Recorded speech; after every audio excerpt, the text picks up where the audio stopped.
ఈ రోజు నుంచే సురక్ష క్యాంపులు ప్రారంభం. ఆగస్టు 1న అర్హులకు పథకాలు అందజేత.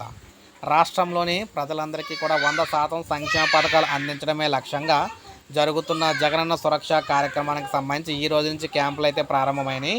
గ్రామ వార్డు సచివాలయ డైరెక్టర్ గారు అయితే దీనికి సంబంధించి తెలిపారన్నమాట. అయితే గ్రామ వార్డు సచివాలయ సిబ్బంది ఎటువంటి లక్ష్యం మేరకు విధుల్లో అప్రమత్తంగా ఉంటూ ప్రజల వినతులపై స్పందించాలని చెప్పడం జరిగింది. నెల రోజుల పాటు ఈ కార్యక్రమం జరుగుతుంది కాబట్టి సో అందరూ కూడా ఎలాంటి అవకతవకలు లేకుండా చూసుకోవాలని చెప్పేసి చెప్పారు.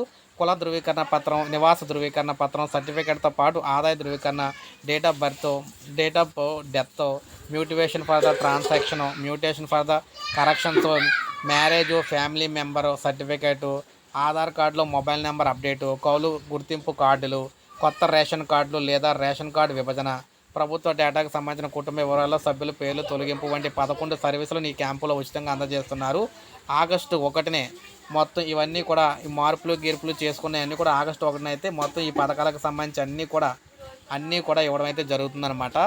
సో మొత్తాన్ని మార్పులు గిరిపులు చేసినవన్నీ కూడా ఆగస్టు 1న అయితే దాదాపు ఈ 11 సమస్యలకు సంబంధించి అన్నీ కూడా పరిష్కరించి ఇవ్వడం అయితే జరుగుతుంది. సో ఇది ఫ్రెండ్స్ ఈ వీడియో నేను లైక్ చేయండి, సబ్స్క్రైబ్ చేసుకోకపోతే మన ఛానల్ సబ్స్క్రైబ్ చేసుకొని ఫాలో అవుతుండండి.